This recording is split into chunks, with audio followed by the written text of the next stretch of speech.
Bana mama bambote na bino de partout dans le monde entier et sika ekutameli bino. En ce net moment. Bana mama tozana ba séquence ya ba vidéo. Mais lokwa na loba kaka bato liboso o bakota kabaliaka mingi.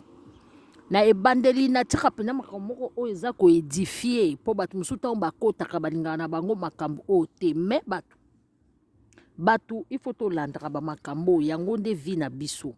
Yango nde salake tokende liboso fait. Bana mama tant tozo lokwa tozana ba vacances to profiter vacances esili na ngo. Mais tant to tinda bana na ba vacances po biso tozala l'aise na ndako ou soit po bana pe bakende vacances. Koya na biso na poto atoyo komona ke mundela kenda na bana ne vacances mundela tika bana na ete pona ba makambo to mona.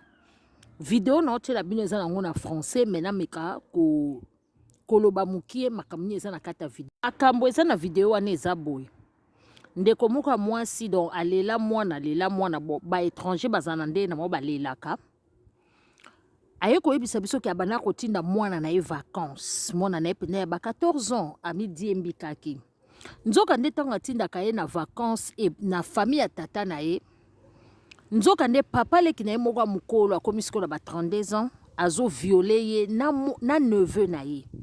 Donc papa leki a baby si neveu ba violaka mwana ndeko na ba mususu. Alors bazaki pe mutu moko to ndire ba bengaki na ba camarade na bango na batu mususu ya famille ba sabotaka mwana wana. Yango bana mibali so bana ndako ya éviter ata leki no mobali. O no kwa bana ngalinga makambo wana te. Parce que ba famille to bota maka tanto za libumwa mama. Tant to bimaka batu mususu bazana ba esprit mususu ya. Ya mwana nga pe na lingaka mingi te ba jewana o no kwa bana o boye. Na lingate na fina pe na bana nga matoi ke ata leki nga mobali ana ndako. Donc kwa biso ba africain pe to respecter bangondo na biso te. Mindele pe bazokuta na makambo wana me mingi biso tosala makamoko na nko bosanga nini. Do yo sali o abize na mwana ya ndeko no ya mobali o tindi lisusu ba cousin na ye basala susu inceste na ye yo papa leki o abize na ye o tindi lisusu neveu na yo mususu a abusé na nièce na yo kaka wana o bengi su ba camarade na o ça c'est méchant ça tolanda mawa. Elle a terminé. Elle a dit au père, papa, j'ai mal à la tête. Il faut que j'aille me reposer, sinon je vais tomber malade. Le père a dit non, tu ne vas pas tomber malade. Mais va quand même te reposer. À quel moment, parce qu'on a plusieurs couteaux dans la maison, à quel moment l'enfant a pris le couteau? S'est dirigé dehors, couper la corde à linge. La ménagère l'a vu, mais la ménagère ne savait pas ce qu'elle devait faire de la corde. Parce que ma fille, la grande designeuse, notre enfant là, est mon d'accord. Elle a fermé la porte.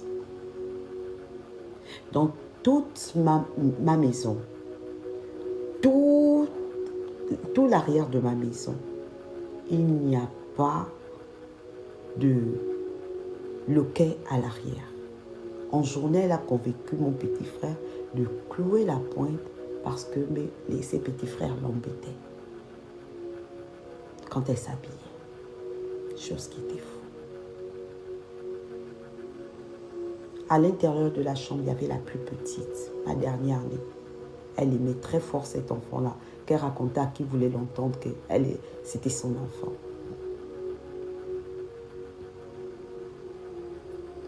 Je ne sais pas combien de temps, la ménagère a entendu un cri.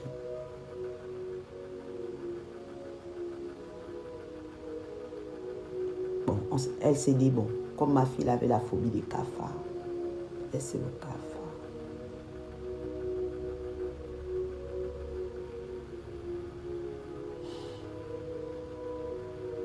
La petite commence à pleurer. Ma fille commence à pleurer, la dernière. Elle pleure, elle pleure, elle pleure. Moi, je n'aime pas quand les enfants pleurent la nuit.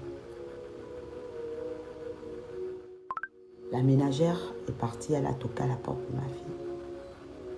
Prie, prie, prie, prie. Ouvre la porte, tu sais que prends l'enfant, tu sais que madame, elle va se fâcher si elle écoute les bruits de l'enfant, les pleurs de l'enfant. Elle part et se rassoit. Elle sent que l'enfant ne fait que crier. Elle dit non, si madame écoute ça, madame va sortir, elle va se fâcher. Elle empoigne la porte. Quand elle pousse, la porte est bloquée. Elle pousse. Elle défonce la porte. Elle ne prête pas attention à tous les détails. Elle trouve l'enfant, la petite sœur, entre debout devant sa grande sœur. Donc la ménagère prend seulement l'enfant. Non, mais toi, parce qu'elles avaient l'habitude de se disputer dans la maison. Ma ménagère, en aucun cas, je la traite comme mon esclave. C'est un membre de ma famille. Je lui dois le respect et je lui dois beaucoup d'amour. Je lui donne beaucoup d'amour. Donc ils pouvaient se discuter entre frères, sœurs et sœurs. Elle a soulevé l'enfant. Quand elle dépose l'enfant au salon, elle sent qu'il y a quelque chose qui cloche. Parce que ma fille là était un peu au taquet avec elle. Quand elle parle, ma fille rétorque. Mais elle sent que là, il y a eu un gros silence. Tapotez le live, s'il vous plaît. Ça commence à me marquer inactivité. Ça me marque inactivité. Donc, elle est rentrée. Quand elle rentre dans la chambre, elle regarde bien.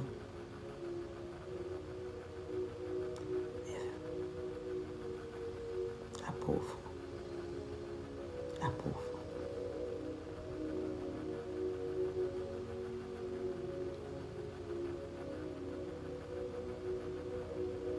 Elle a défoncé ma porte, comme je vous disais hier. Et elle m'a dit, madame, la corde. Quelle corde? Quelle corde? Tu me trouves nue, tu me parles de la corde. Tu me parles de la corde. Après, je reviens en moi. Je me rends compte que, mais il y a un problème. Je me suis dit que c'est ma fille qui a des gènes d'albinisme, qui fait encore une crise. Je suis la ménagère nue, avec une brassière, nue, sans string, sans cilice, nue. Je croyais qu'elle devait prendre le sens pour aller au salon. Elle prend le sens de ma fille. Je vous épargne les détails de l'horreur. Je vous épargne les détails de l'horreur.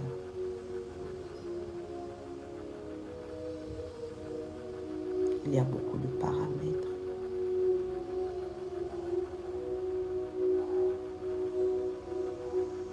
C'est choquant. Les films nous mentent.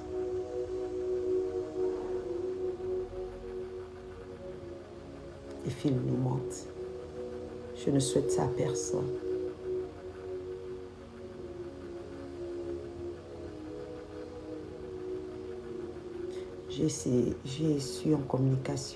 J'ai été en communication avec Clédia, je crois que c'est une huissière de justice au Gabon, et des chefs.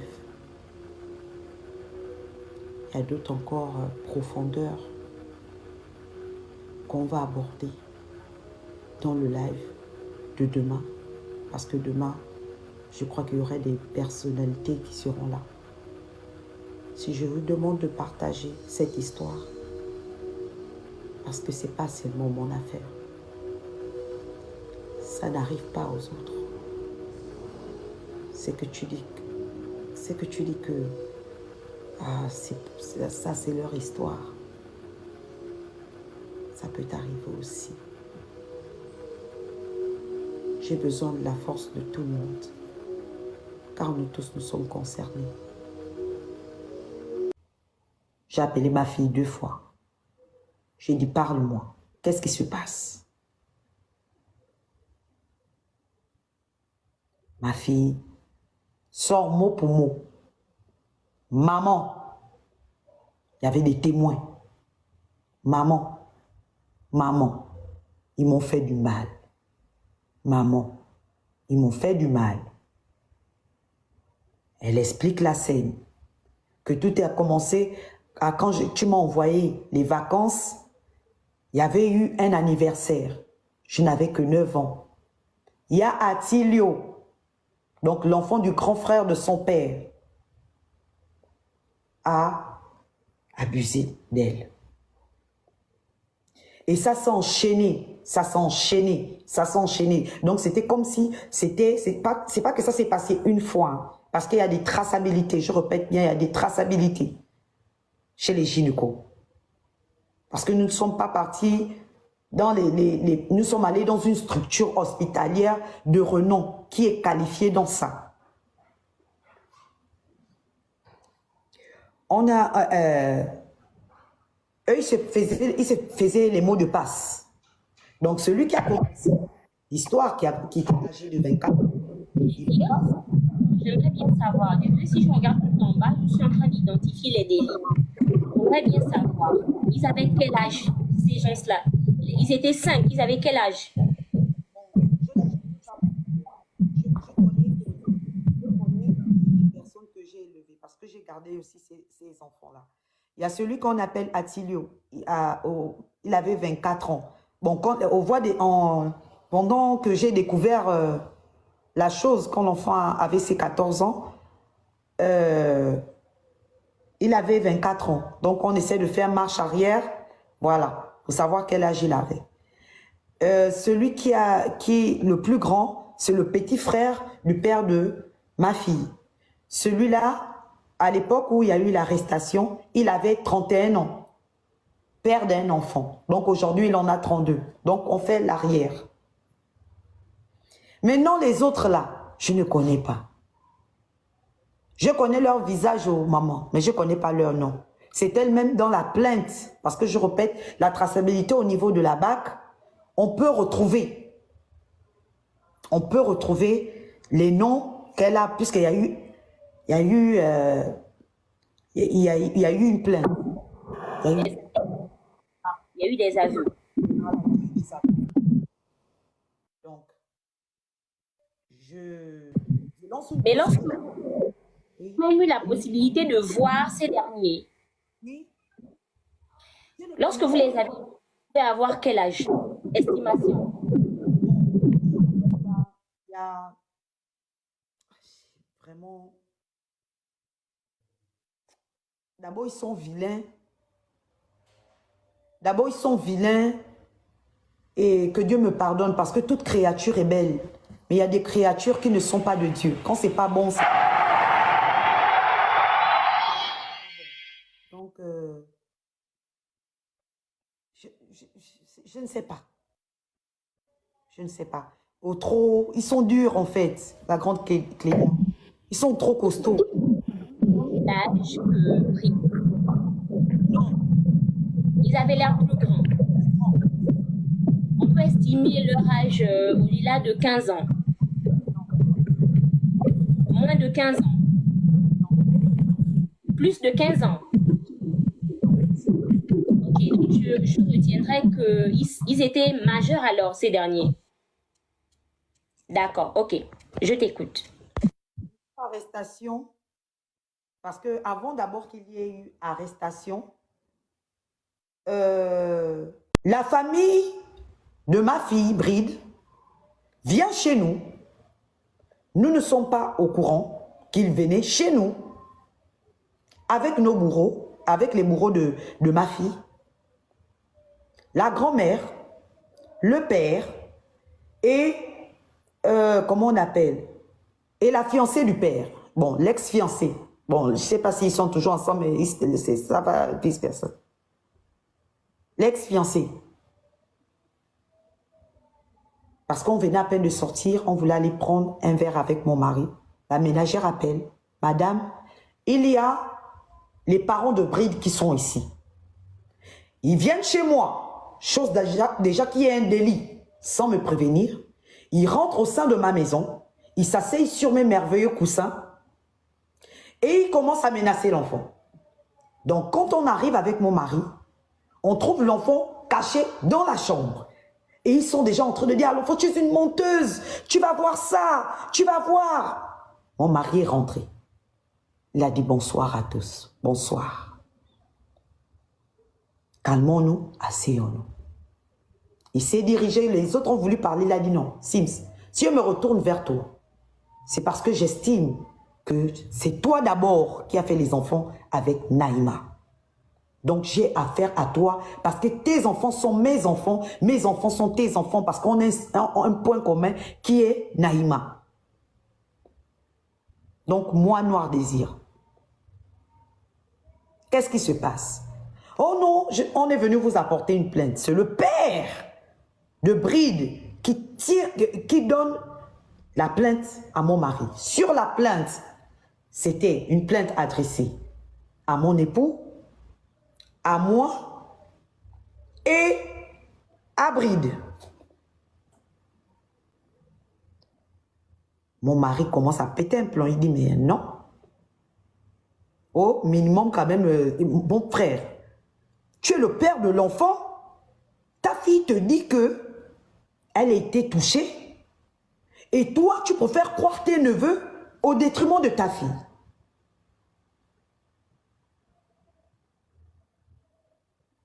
Oh non, Bride est légère. C'est la grand-mère qui parle. Bride est légère. On a même amené un carnet. Donc le carnet, comme toute jeune fille, moi-même j'ai été as des as dedans. Là où on notait toujours les petits copains, le gars du quartier qui te plaît. Des cahiers d'amitié. Elle a écrit, elle a déclaré sa flamme pour quelqu'un peut-être qui ne savait même pas que ma fille avait un regard sur lui. Voici, c'est là. Mon mari regarde, il lit. Il dit maintenant il y a quoi? Je ne vois pas ce qui justifie que tout ce que vous êtes en train de dire, tout le monde a fait ça. Qui n'a pas fait ça jette la première pierre à l'enfant. Mais ne sachant pas que dans le carnet, il y avait certains messages qu'elle écrivait, notamment que si elle ne les... La grande Clédia, si elle ne les fait pas du mal, elle se fera du mal. J'ai fait lire ce bouquet, parce qu'à cette saison, ma grande sœur, je pense qu'elle faisait des va-et-vient parce que je lui tenais informée. J'ai fait lire à ma grande sœur, j'ai fait parcourir ce qui était le contenu à l'intérieur à ma maman. Mon époux a lu, mes petits frères ont lu. On a conservé ça, c'était rempli, mais il n'y avait rien d'extravagant, c'était seulement ça qui était écrit. Parce qu'elle relatait dedans qu'elle a mal, elle souffre, après tout ce qu'ils l'ont fait et tout, et tout, et tout. Il y avait beaucoup de propos même que j'ai oubliés.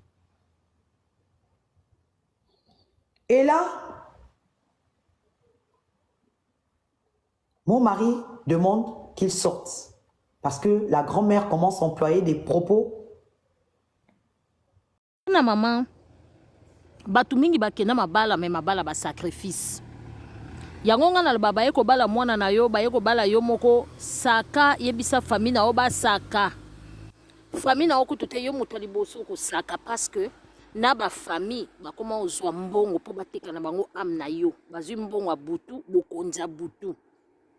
Ba matie grade na butu ya teki am na yo. Bana mama, to sala attention. To simba penza bokebi. Ba mariage muso eza liwa surtout tant mwana mwasi azalaka nanu jeune fille abali aza innocente aboti nanu te ayebite famille nini yazokota. Donc na histoire oyo na suka mwana kufa pona nini papa accepta te. Papa akotela bandeko na ye na mama bokilo babandi kofinga. Donc ba famille na biso ba bantu ya bandoki ba yebi na bango ke basangela mwana il faut ezala na papa mwana wana pe soit Yepe asalaki mwana viola po ba papa mingi so bokabwani bazala na affection ya bana te. Il faut bokebaka na bana na bino basi surtout bana na biso mususu muna botami nzoto. Yebise moni papa na vanda. Oyebise bo moni papa wana avanda na yo te. Ba papa ba kongole mususu ata bokoli mwana ye moko mais soki mwana za nzoto kitoko mone loko na ye quand même ezotelema. Tozui ba kamingi na oloba bongo pourquoi bandeko langa bolandanga na oloba bango en guise de cause et puis boyebi yango bien tozui ba kawana ata 1000 à 2000 kaya boy awa na réseaux sociaux papa senta même na bana na ye na mwana ya mwasi.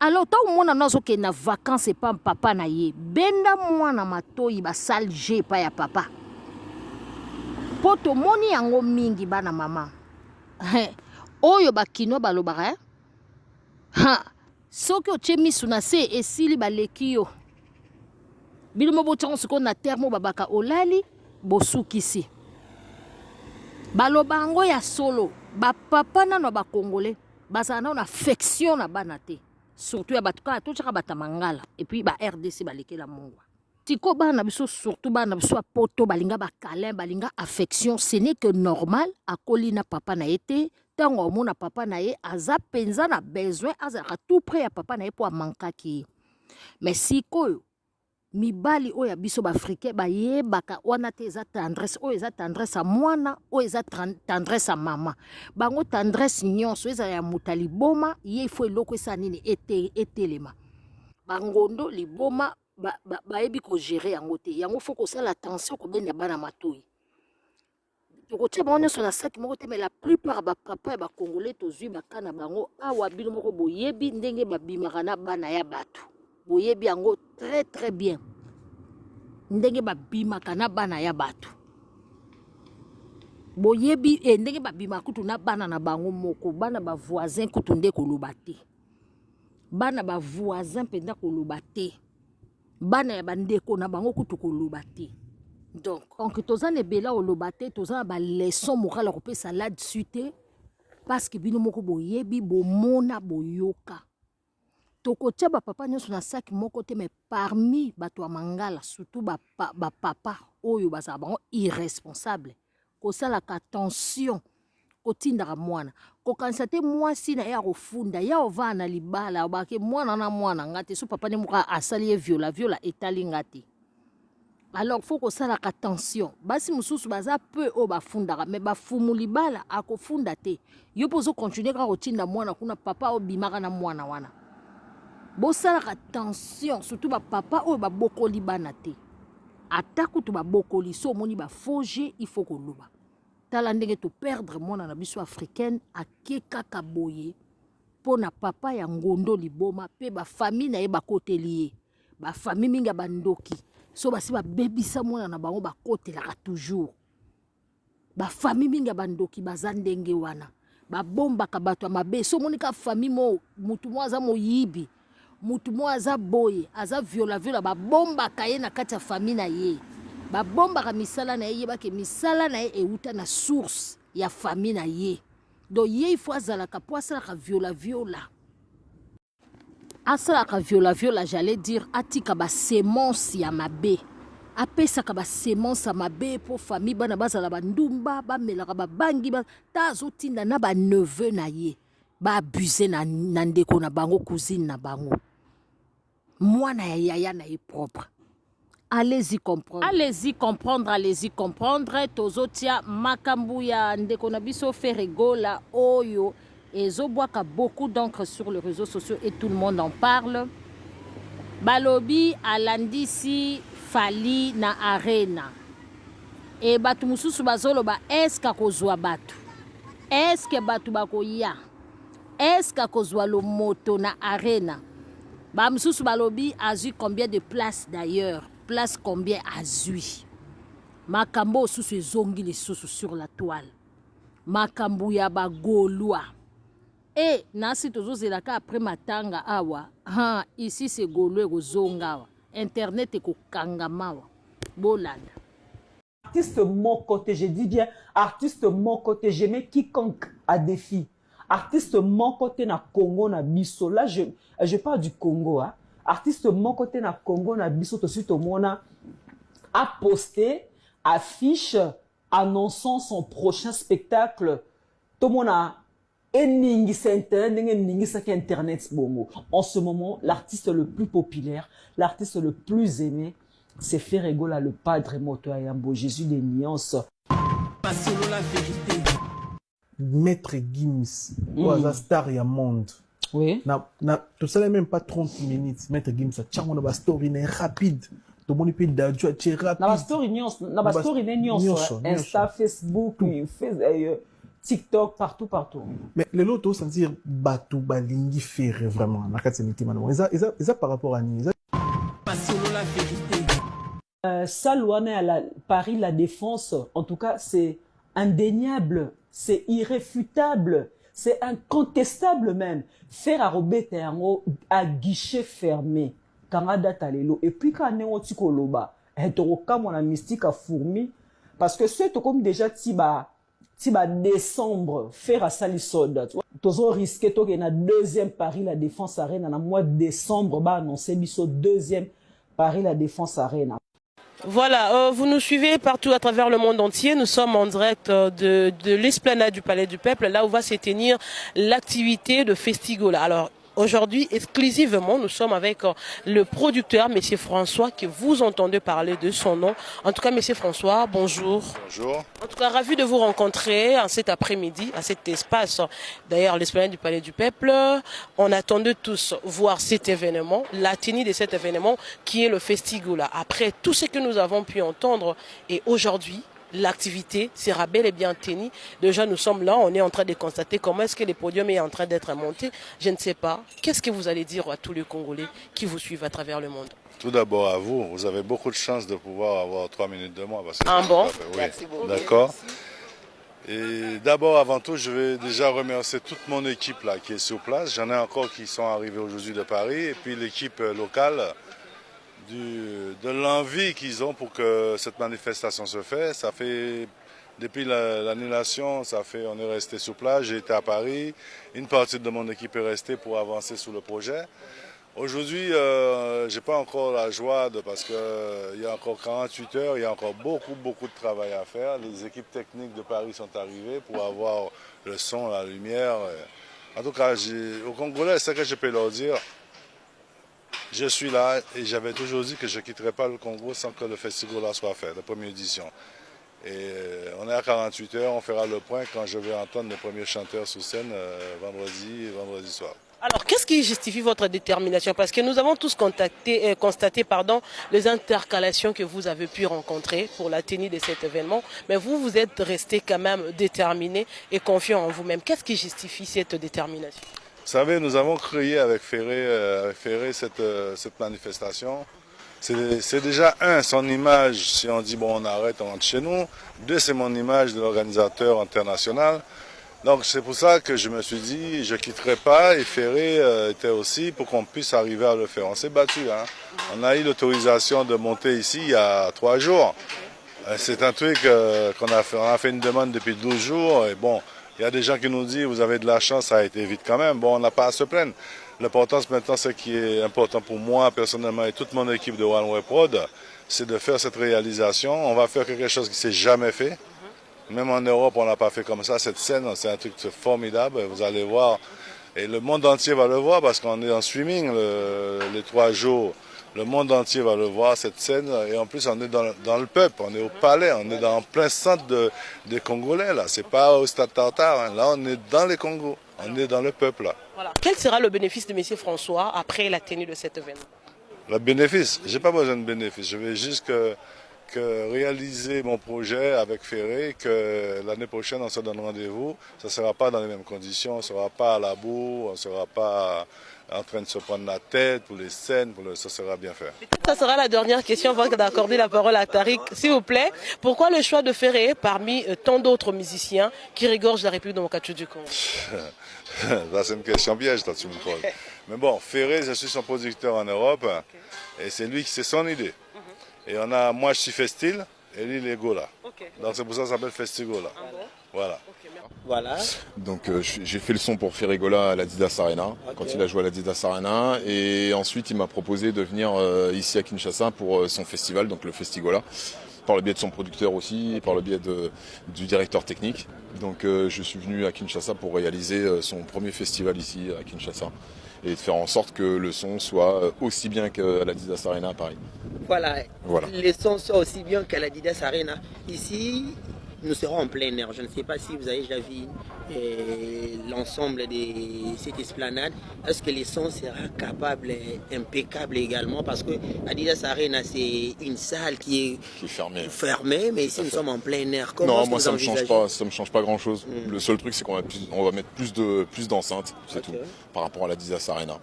C'est tout. Parce qu'on est en extérieur et parce qu'on attend énormément de gens. Donc justement, là, ce matin, on est en train de faire une réunion technique pour justement faire tout ce qui est implantation des systèmes son, tout ça, avec le reste de l'équipe. Donc. Alors, les gens attendront peut-être de vous quelque chose de bon parce que vous êtes venu fraîchement de l'Europe justement pour prendre part à cette activité qu'organise Ferregola ainsi que ses accompagnateurs qui sont entre autres One Way Prod. Alors, les gens attendront vraiment de vous un travail de qualité. Alors, qu'est-ce que vous promettez déjà à tous les Congolais qui sont là? Parce qu'il faut déjà mentionner que le fanatique de Ferregola ont aussi l'oreille musicale. Donc, c'est-à-dire que quand les sons ont un problème, ils arrivent quand même à détecter. Les Congolais également, parce que dès qu'il y aura peut-être un désagrément, ils sauront vraiment les détecter. Alors, qu'est-ce que vous nous rassurez à toutes ces personnes qui vont prendre part à cet événement? Alors moi, qu'est-ce que je peux assurer? En tout cas, moi, sur ma partie, parce que moi, je m'occupe que du son façade, c'est-à-dire que ce que les gens vont entendre, je suis en train de bosser avec Kenji Sono, justement. J'ai eu tout le récap de tout leur matériel, tout ça. Donc demain matin, j'ai rendez-vous avec eux dans leur dépôt pour mettre à jour tout leur matériel, parce qu'il faut faire des mises à jour pour avoir de la qualité. C'est un peu comme ça maintenant les consoles numériques. Donc demain matin, on doit tout perfectionner avec eux de façon à ce que tout le matériel déjà soit d'aplomb, c'est-à-dire soit opérationnel pour ce festival qui va se passer. Secondo, je sais, enfin moi je connais ma qualité, moi ça fait 25 ans que je fais du son, je travaille chez Sony, j'ai fait des tournées avec beaucoup de gens, les plus grands, Diams, Alain Chusson, enfin plein de gens. Donc après, Ferré connaît mon métier et les gens qui m'ont contacté, ils savent de quoi je suis capable. Donc c'est pour ça aussi qu'ils m'ont appelé, sinon ils m'auraient laissé là où je suis et ils m'auraient même pas payé le billet, les hôtels, tout ça, parce que c'est quand même des frais encourus pour me faire venir ici. La seconde chose, excusez-moi, je finis là-dessus, c'est qu'au niveau des retours, j'ai pris un des techniciens de Kenji Sono. Ils seront deux au retour pour justement assurer qu'on n'ait pas de Larsen sur scène. Parce que c'est ce qui s'était passé à la Adidas Arena, j'avais eu des Larsen sur scène. Et normalement, les Larsen, quand on les a sur scène, on les récupère aussi dans le micro et ça passe aussi par la face. Donc là, on va avoir un peu plus de temps pour pouvoir se pencher là-dessus. Et on va avoir le temps aussi de faire des essais. Donc demain soir, normalement, on va faire des essais avec ceux qui vont s'occuper des retours, de façon à ce qu'on soit le plus clean possible. Qu'on ait quelque chose de qualitatif et que les gens ne se sentent pas lésés par rapport au son qu'il y a en Europe.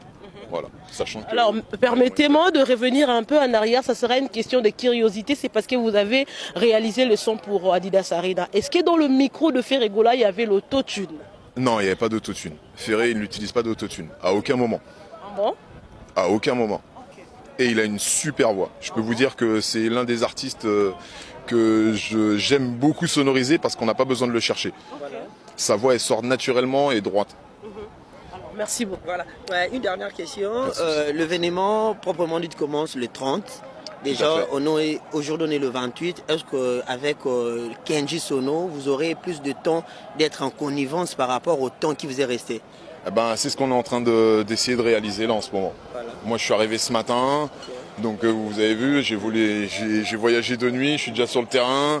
Après on a des réunions encore techniques à voir et demain matin on va rentrer vraiment dans le vif du sujet.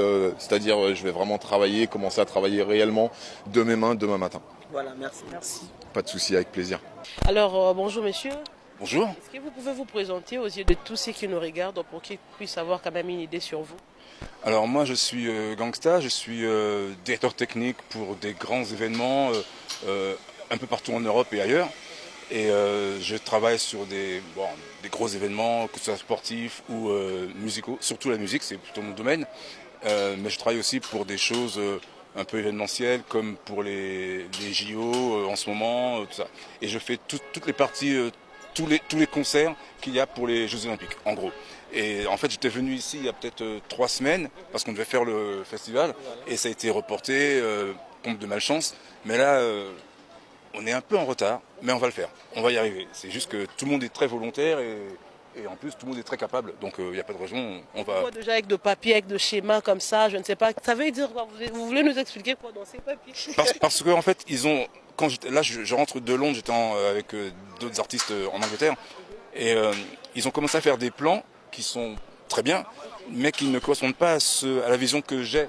Et du coup, il faut adapter ce qu'ils ont fait là et ce que je veux pour le festival. Donc du coup, mais ça va, ils sont super réactifs, donc ça va, c'est cool. Voilà, vous avez dit que vous êtes déjà en retard. Déjà, le festival, proprement dit, commence le 30. Oui. Est-ce que vous aurez le temps de finir tout ce que vous êtes en train de préparer ici? Ben oui, on va travailler jour et nuit s'il le faut, mais en tout cas, vendredi après-midi, il y aura des artistes sur la scène. Vous verrez, et ça va sonner, ce sera agréable, j'espère. Pour rassurer les Congolais quand même que tout va finir à temps. Tout va finir à temps et j'espère qu'ils vont venir très nombreux surtout. Voilà, une autre question, ici nous sommes en plein air. Comment vous envisagez, parce que d'habitude Ferrego là joue dans des salles qui sont fermées, mais ici nous sommes en plein air, est-ce que les sons seront agréables? Alors le son sera forcément agréable parce qu'on va mettre tout avec notre partenaire qu'on a avec qui on travaille ici. Voilà. On met toute la logistique et toute la technique pour assurer que le son sera d'aussi bonne qualité que si on était dans une salle. Donc voilà, et donc à ce niveau-là, on n'a pas d'inquiétude à avoir. Vraiment, le son sera agréable, il ne sera pas agressif, il ne sera pas trop faible. Non, on va jauger juste ce qu'il faut. Et en plus, c'est une première parce qu'on ne fait pas un son comme dans une salle où les gens sont en face de la scène. Non, là, les gens sont tout autour et tout autour, les gens pourront entendre, quel que soit l'endroit où ils soient placés, ils auront un son agréable pour assister au spectacle. Vous avez souligné en disant que Ferrego là ne vous donne pas assez de travail avec sa voix. Qu'est-ce que cela veut dire? Il ne nous donne pas assez de travail avec sa voix? Oui, vous avez dit qu'avec déjà Ferrego là, il n'y aura pas trop de problèmes avec sa voix. Je ne sais pas si c'est moi qui avais mal entendu. Ah, je ne sais pas. Non. Parce que Ferré, c'est quand même qui chante celui-là super bien. Déjà, donc il n'y a pas de problème. Même quand on le fait chanter avec d'autres artistes français comme Barbara Pravi, il reste au-dessus. Donc, j'ai pas de souci. Non. Il a une superbe voix. Une voix puissante, quoi. Mais en plus, c'est pas donné à tout le monde. Je travaille avec beaucoup de monde, des gens à l'international, et c'est quand même rare que je rencontre des artistes qui aient ce talent. Voilà. Merci beaucoup. Merci beaucoup. Je vous en prie. Donc, boye baki après matango na poto, ici c'est Gaulois et Zongi. Et puis pe lisusu kaka producteur wana oya entier. Oyo wana kangaka ba chaîne batu oya fungolaka. Oya salaka conférence de presse kaka yenda kozala producteur na ye lisusu. Donc j'allais dire que producteur oya memaka ye na arena Adidas azo memaye sikoyo na arena La Défense. Bana mama vidéo moto tchaki ya rentrée scolaire na kochango lisusu onde kuna busala kisaki ba dépense nya sala rapona mwana na ye alors ba papa ba répondre boyoka. Bonjour mes loulous, bonjour tout le monde. Les gens qui parlaient pour la rentrée que tous mbongo. Hein? En Belgique, va payer 50 € par enfant. Cette année, Sharon alingaki cartable sac à doter. Alingaki sac quand les bonbons n'ont pas besoin à courir bouillir. Ils ont 5 quelques euros dans Zalando. Tembe boke beta 100 et quelques euros dans Zalando. Toké na djino 39 €. Tozongi na djino 39 €. Ozomona kia ba couleur mususu. Toké na djino ils ont 39 €. Toye na OO 12 €. Toye awa 12 €. Basket au 145 €. Basket au 100 €. Sans compter, la suite oyo na commanda qui déjà na Zalando large. Wana tozaka nanu na ba vêtements hein. Toke na nelo musuti tozana mka na 3 pantalons à pamba. Il faut qu'on bakisa ba suite mususu, il faut qu'on bakisa ba manteau, il faut qu'on bakisa bilo mususu. Tozaka na na yango plus cartable na komi na combien?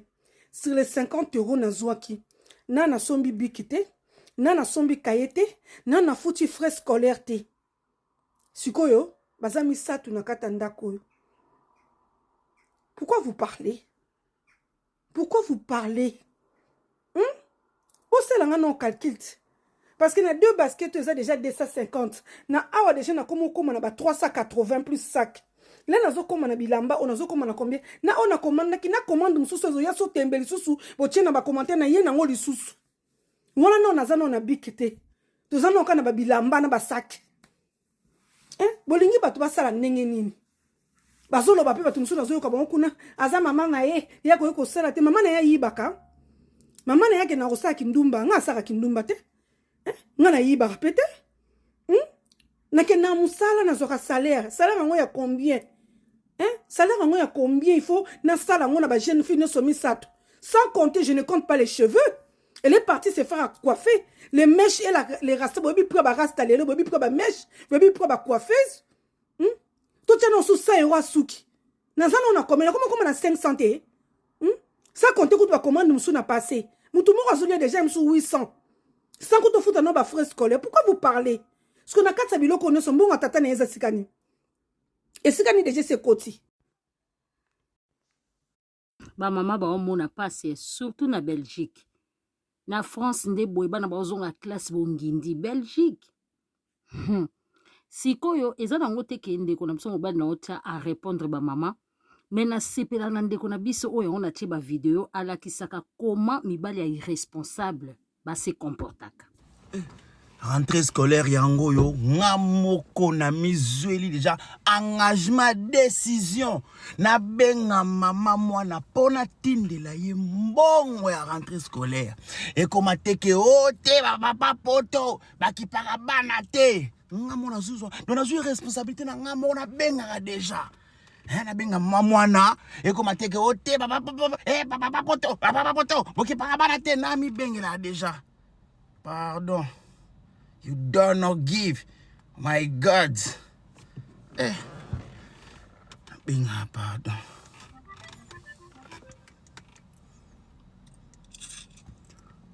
Allô? Oui, bonjour. Hein? Bonjour. Maman, bonjour, Nabia. Na mis Julie déjà conscience na ngamo ki no rentrée scolaire ezo banda. Na otinde lao mbongo pour la rentrée scolaire. Et comme a teke ote na tinda kimbongo te ote na salaki pona mwana te dans la conscience na ngana tindelo mo na kata compte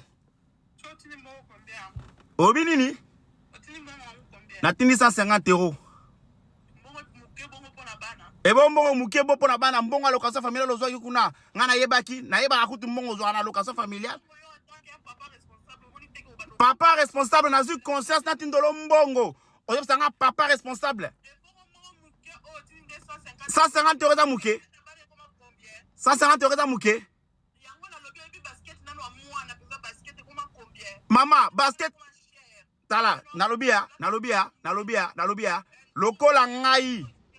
lokola ngai nasali mabe ni na tindolo mbongo wana mbongo wana tindolo za ti année prochaine masa to komona na otungsa muninga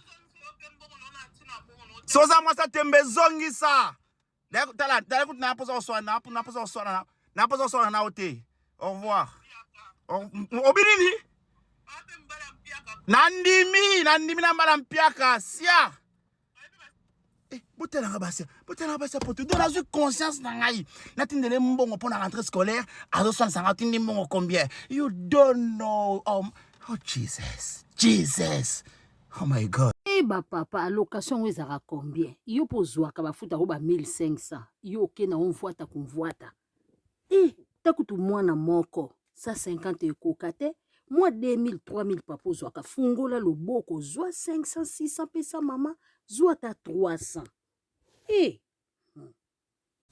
bandeko na ngai bino boyebike ngana mama bana na ngai tuti ko kabwana siko mama bana ngai yo wana zwi tonton sika bana bafundaki siko nga siko natika ka television na ngai na ndako ya mama bana na ngai nazo benga mama bana na ngai pona récupérer télévision na tika ke kuna mza tonton wana o ya zwi asikana asomela bango télévision ngai bablago na ta fona récupérer télévision na ngai ya télévision na ngai nangi buzo bana te bando yake ote pardon nangi buzo bana te récupérer nga dans sa télévision na ngai sa télévision na ngai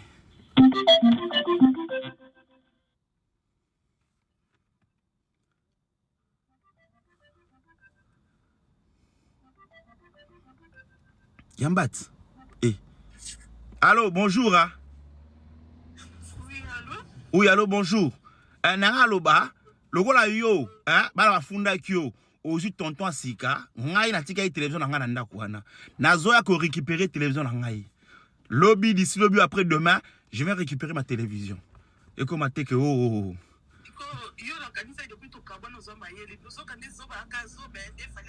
Zoba ka zoba ndeni. Oh, télévision ngai zoba zaka zoba. Eza télévision ngai? Ah. Oh, mais ça tonton tu es au laxi bana sika, assume la télévision. Sonia nini? Etali ngaite tonton ana assume la bana télévision là na pas sur la na hotel. Le binazo a récupéré télévision ngai. Nakola te etali ngaite etala au revoir. Etali nga. Obinini? Maman, voilà que etali yote nazo ko récupérer télévision ngai. Au revoir. Au revoir. Eh, télévision nanga comme un problème. Oh my God. Non quoi bana merci. Oimita kabandeko no kitoko. Oyebi ke mibala bongo baza. Ya zo sala ne kaka ba vidéo a sekisa biso pe apesa exemple. A édiquer pe bandeko na mibala. Oyebi ko zo édiquer bongo kitoko. Ya bongo pe baza bana na omoko zo ba mobile ya ex no sombela bongo télévision. Pour le sourire car moi sinon on a quoi saluer remarque comme ote elle impoli papa. Ce qui moi ça salue remarque. C'est parce que elle a remarqué qu'il y a un truc qui ne va pas, elle veut en parler. Et c'est parce que elle tient à votre relation. Mais bisomba ba kongo car moi ça salue remarque comme koloba ka ça impoli. Azana droit ko sala nga remarque te. Azana droit ko sanga le côté qui tu es toi. Qui tu es? Accepter les remarques. Une personne qui accepte les remarques est censée, je répète bien, est censée changer. God bless you. C'est un défaut formel. Oh my God. Oh my God. Babala kamwa sinambongo ya coopération T. Yo beti cop, ozu mwa 10 000 na yo, ok ça libala ne kumela ta. Eza mbongo ya coopération, mbongo kimuibi, babala kana mbongo kimuibi te libala na mino ekumela te. Yango mona batu mususu babalani après 1 an ba divorcer. Pour ça ki mbongo coopération. Eza mbongo lisumu, votre mariage ne sera pas béni. Eza mbongo ya kimuibi, obeti coopération, obeti tchekula. Yoke osali libala. Mariage na bino ekumela te. Atumususu ona babala nikara mais oto bana ba kamone ndeni mais parce que mbongo kimuibi mbongo coopération yoke sala on libala non libala mino ekumela te. Votre mariage n'est pas halal, c'est un mariage volé. Babala na mon coopération ta. What you do? What you do? What is your name? What is your name? I want you. Les seules relations oyo simbaka na poto eza relation oyo yo mobali bobanda relation na mwasi na yo depuis Afrique. Boye na bino na poto. Les seuls couples oyo simbaka yangwana papa sofana na poto okebenda mwasi na Afrique era koya incompréhension et bandi. Mama yo fanda na poto okelinga bledar era koza mikanda incompréhension bandi. Les seules relations et simba na poto boke pena tina bukoko eza oyo bobanda na relation na Afrique. Les restana bazabangwanzu. Vraiment oimita kabongo kitoko bande konoma ba aventure basala ka basi na poto. En tout cas félicitations longonya nao. Eza nango te ke relation ezaka bien fo bouta na kine. Oza no na raison. Mais ba msupe ba ko panzana mais ba uta kine. Ba uta kine. Donc ezaka caractère. Sans plus tarder tozo tia bande kona biso ba wangi la balinga vérité te. Ndeko na biso collègue na biso to pesi mbote asalaki émission na ye pe ezalaki kitoko. Toyebaka te manike na nani na ken pe na so balesa bango nini muke bazongi wario muke balongwe wario. Ndeko asalaki émission na ye penza kitoko oya Mimi Chikeva. Bango bakomi kolukele ba problème. Manike aye koloba makambo est-ce que makambo ya zoloba na ndeko na biso chroniqueuse ezaya lokuta. na ba age azopesa ye ya lokuta ekeni pia nazoloba bato nyonso bamemaka mpe babibembe na bango na poto ezalaka na baasocie na ye bapakebo bana mama nalobi oke toyebaki na biso ke balele bakozala au rendez-vous bebo bakozala plein mais on avance totala ke pasa na matanga yango planning nango ekozala ndenge nini programme bana mama programme ya matanga oke yango yo namoni yango programme ya matanga el poto bazwi batie mais bizarrement na ministre nazoloba na bino sorti du corps esalemi na Kinshasa nga na uti komona matanga ebimi na ministre oyo place oyo matanga ekozala bobai keza na poto mais na comprendre te Gomora bomoni elongi na ye ndenge ebimi laikon partageons la famille. Je me suis demandé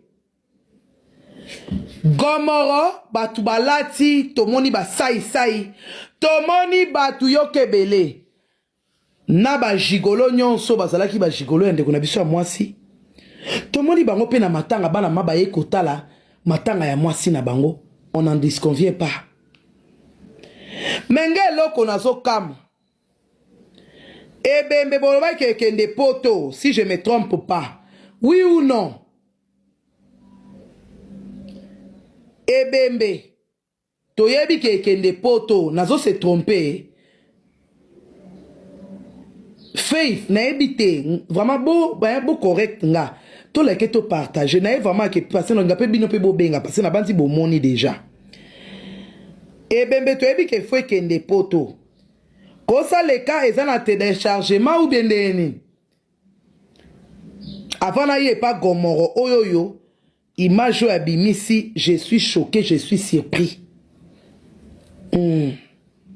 tokoya na biso ya gogo chou ezate matière yango ezoki eka aboye il faut to ya ka koloba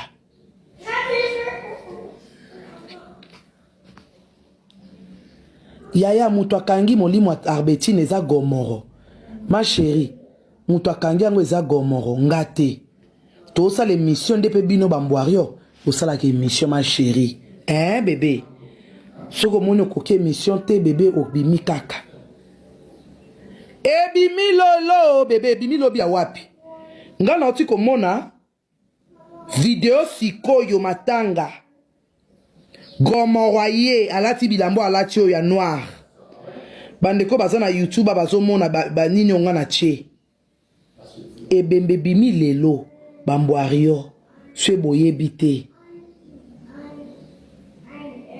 ngato na moni yango nde kamwisi ngai nga na yebi ke bébé na lobi bato pe bakufaka wana ntango balobela bon ok na tante ma chérie ok so bazalaki mobali na yo kanga kaka motema ma chérie na bona sumukisa yo na bloqué yo kaka mpono sumuka te parce na moni koyena molimo ya distraction na besoin de distraction te soki omoni ozosepela te ezalaka nango facile tu sors seulement tu pars faire d'autres choses. Les gens qui veulent regarder, ils vont regarder. C'est ça. On n'est pas en train de forcer quelqu'un ici. Ici, on est seulement en train de parler. Ok?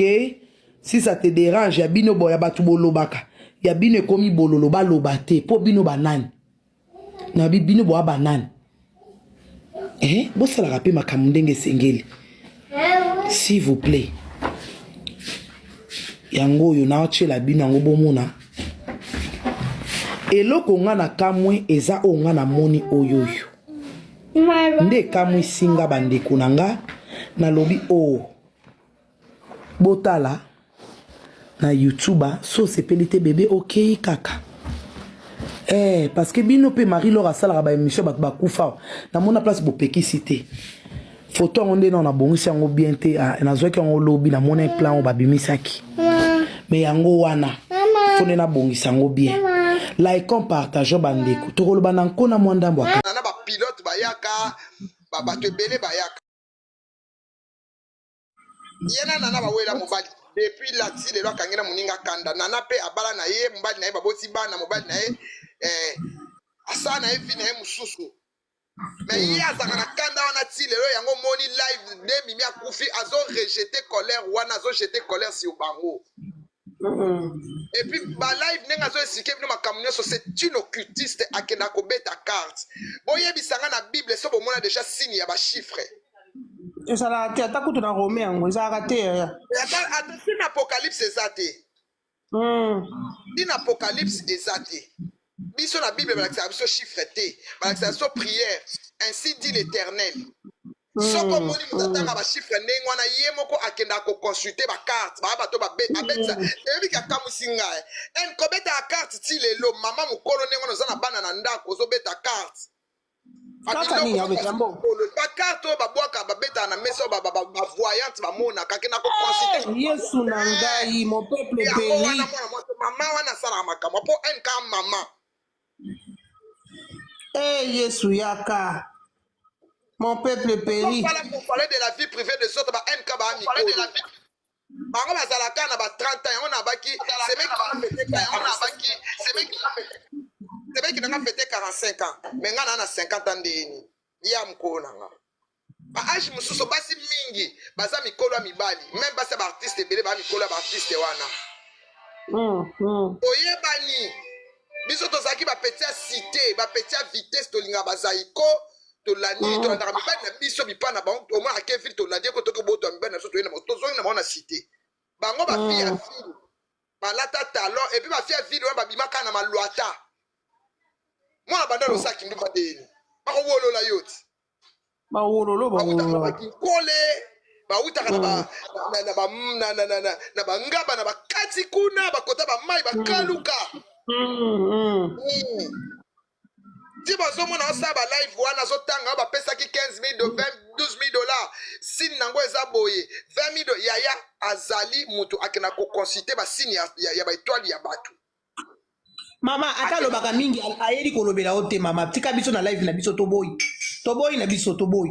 Ata lo baka mingi ayolo lobela to lobela biso to linyango. Akenda ko consulter ba mage.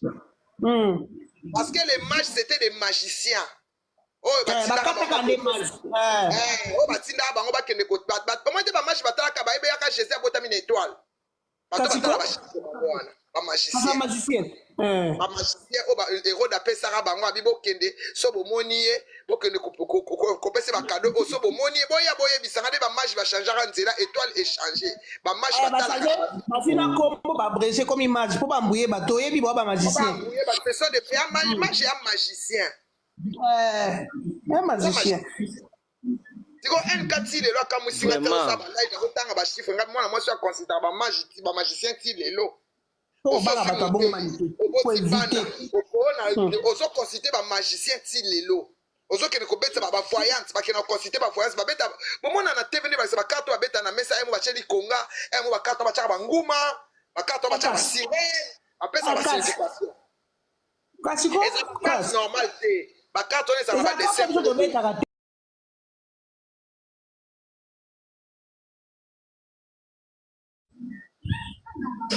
Ba carte normal te ba carte on ba chaka tam susu mwasi tête de mort. Oh liwe so lando na sima. Ngana oboma ngana sala enseignement ya ba Bouddha, ya ba bouddhiste ya sutra di lotus yo bikanga na vie na bomwana ozo luka orpheline ozo ebate na kuta na ba bouddhiste. Monsieur a pas si il fallait appeler biso. Soko kufeli muta bureau. Il faut l'ongole bembe na Kinshasa c'est la bonne visa. Ba le la na poto. Vraiment na ko kapinisa boete na kena no masena no vasia. Ona besoin ko pinisa ndenge nini. Muta bureau kufa na Kinshasa bo c'est la bembe visa qui oh ba pinisa boe vraiment. Muta kufa na Kinshasa. Bazele bembe na visa na famille na visa ezwami siko biso bato tozalaka mpe na bato ebele tobimisa basosiété mpe eza na bato ebele kuna na Kinshasa soki bakufi kuna tokosala ndenge nini mpo tolongola pénition oyo fali apesi oyo ya ebembe kufi na Kinshasa fali azoli ebembe visa na 5 membre ya famille baya kolela baya kunda ebembe yawa na poto tokosuka wapi toza mpe molongo molai ezaka nga moko te mutu nazwi pénition toza na bawera toza na bajibe toza na bakofi olomide tozala baheritier watanabe bato baza ebele nzambe kaka ngai moko te fandi makambo asali tike bakufaki ne na Kinshasa babai mokanda mpe eza te ye akei kosengela ebembe visa biso sikoyo baoyo eske bakopesa biso. La famille Nathalie Matanga veye mortoire ya Mimi Chikeve leka elobi na ebisi bino fo mona mabine binami générique ya 207 binami na nde moko betami pe binami batu bablongoli bilamba bami bomi nzoto soku totali biene okoloba est-ce que eza Matanga, est-ce que mutu akufi to mutu asekui po degré sengo feza ka teke mutu asekui nzoka mutu akei Jésus kutu azaki nzamba lela na matanga ya Lazare alakisaki biso kete ne sika mawa ezake fo lakisa kyoza na mawa et puis bosuki bongo te bozoloba o nana ayepinza na casquette na matanga muninga aye na casquette na mutu bino bolinga ke ya nani bobosani ke nana ngo azaka star bobosani ke nana aza mosa fali pupa bobosani bozana posa nana kokana na bino Pwani bosanga mawa bosanga conscience quand famille ezolela bino boye boye kosala ba buzoba na bino na yebike na ba matanga babengisa pe ba bokoko na biso banzebo bangala banzebo baluba banzebo bakongo ebetaka na ona matanga wana toyebi mais sikoyo pourquoi bosuka ikana banzebo na te bokotaki na générique ya 207 po bobinisa mokili ezaki nini? Moi conseil pour la famille malgré mutongo msusu tanga zaki na bomo ya zaki kokota na ba musicien mais mutu tango akufa ka yango mona babenga famille ezwa charge ebembe famille esigné poso mutu akufi ayeba nesu elote poye mon Mimi Chikeve sika zali tanga otala ba désordre na bosana ebembe na ye auzala vraiment na mawa akoloba c'est je savais bino lelo bwana posa nana pe fwa fanda na mabela bandolela est-ce que bino bolela bino motu bosa mama na fête mama na générique bo bina botoki boza sko na posa ye ala ta casquette te fwa ala ta foulard pourquoi bobosa ni ke a star ye mutatinda ebino longola ebino na ndaku na bino bokoma baware bokoma kolanda mobile na sima ngana mona nana na matanga ewingi nana alela sikotala ewingi azakine kaka master ya mobile na ye sikotala okuta bandako sala vraiment na mobile na ye mama présidente chef te na ba warrior bobenga bango so ibongo mais aleli na yete aye na ena matanga nde kutu aye déjà bo sepela koza ki po obligé te akokane po fanda na ndaku atala bana na ye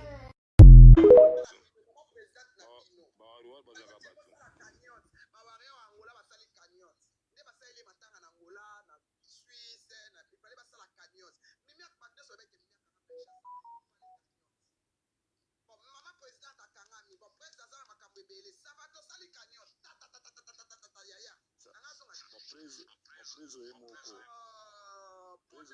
ayebaki te ke moto azobela koto aza na problème ayebaki te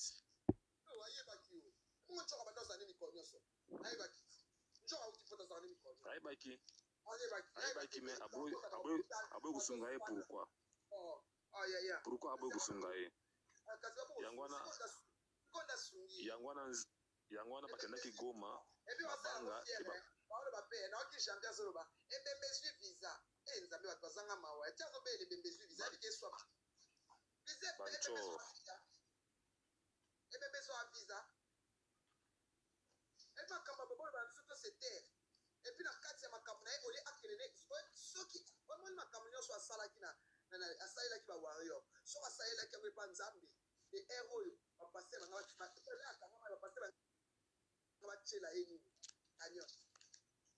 Amen, maman. Et le Kolobi, c'est très, très trop. Ebongo bandeko boko sakao tango azalaki kuna azalaki na mukanda mimi azangai mukanda te boni lokuta bwendeko uti na poto olenga nini olenga musicien olenga mbongo bapesi bino si ya na omoko na Kinshasa lobaki ke mimi akomaki na lopango na bino ya famille mimi akomaki kozanga na voiture à opusa bota lokuta. Il s'est dit tant de choses. Kolobaki mimi aki na mukanda te eza lokuta na bachike va nyonso na poto oyo atambolaka mimi alobi na kotelema nanga na préfecture te kende kotelema na place nanga ozula nga rendez-vous ezanga. Ah bon? Mais oui. Ezanga. Donc ngane na kotelema ce qu'il faut bobini na okela bobini. Ce qui amien na okena amien. Pour mimi oya kotelema na été. Talaka mimi chike va telema na zera. Donc Latine attend aïe, azo be rejoindre la place pour la profiter la poto pour renouveler faut la place ça bon. Maintenant ça poto surtout même maman Rosette aza surtout na ebisayo pour que na toujours ba rendez-vous to telemaka surtout ba hiver au télé mozo zela au zo jeton au kota au sala la démarche là. Donc dire que mimi azana mon candidat c'est faux. Est-ce que l'anda qui prophétie ya papa na biso o yazali bon évangéliste? Nani Jeff Ifonge bazali na ba réseaux sociaux azo pekisa mimi na nini butika ba polémique fallait oboma mimi na likambo oboma mimi na likambo butika mwana oboma mimi na likambo liwa eza ya batu nyonso donc fali akoki oboma mimi te pe fali akoki pe mimi te mimi aza moko na biso na famille eza délire na ye musique eza délire na ye musique eza vie na ye. Kasi mimi aza princesse royale. Ah bon? Mais oui, aza fumunanga de la dynastie Lengi. Aza princesse, aza mukonzi. Donc dans le moment où la famille Nabiso, il y a une princesse, une reine qui est tombée à Kiti donc Berne eza kokita. Donc soki tozaki na village, tongato bimisa liki Nabiso à nord, to exposant au awa. Au moment où la reine d'Angleterre a salaka nango, biso pe to salaka nango. Fali pour pendant Mimi, ça date pas d'aujourd'hui, ça a Bandakala. Voire même, je me rappelle encore Mimi Abela Anakin Nangalema, où tu as supporté le traitement de ces Fali pour. Donc je demande à ce que relation Mimi na Fali va respecter Yango, Batika Baleson. Famille Musuko boku fali kwa lombo lo senge na complexe d'infériorité. Ya na bino yiwana lubakit. Mimi bando sungete na nocha ya na bino poyo kasuni waza ina Kinshasa si azunga ina lupango wa famille aolala na ba molili na ba délestage wana nyonso azola na ba mpia ka sans voiture loko te mukanda ya wapi utakoma wela na lupango wa famille bateka poki ndoki pe musu ekota ikuna ba famille bolo ba vérité bozana so mutakufi kaka tozara na poto fungoli kambuma misu poka kolandela mbongo ba opesa yepe mitike vazai na poto soka kotsaki na tamambo bana poto alanda ba musicien te ta la vérité yango abi keno sembela pona mutu nao alors ngala na principe moko na sembela na pona mutu te soki bakoko ba ebisingati après lobi na ngona sitante nanga bakoko batalisi ngai problème moko ya lopangu ba discuter ya lopangu papa na bango abi effectivement eza bongo ndeko moko rosa ndeko moko rosa cuisine na ye